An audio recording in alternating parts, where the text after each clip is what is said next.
映ってる？ OK。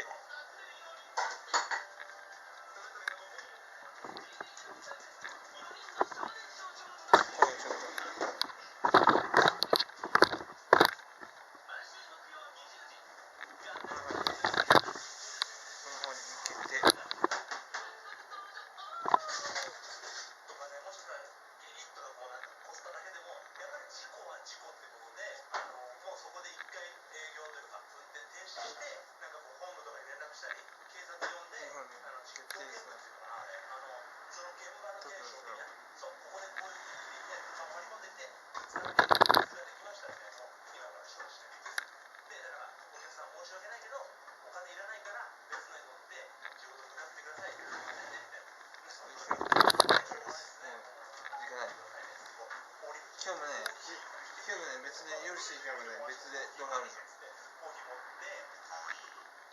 それ別の動画は何かというと、祭り動画です。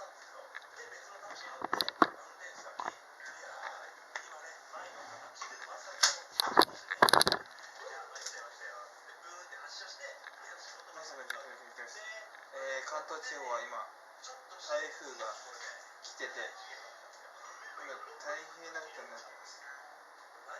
多摩川が氾濫して、家が浸かるなどの被害があったりとかして、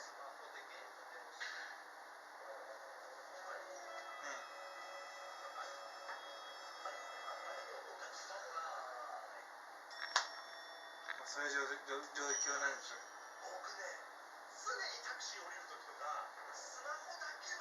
終わります。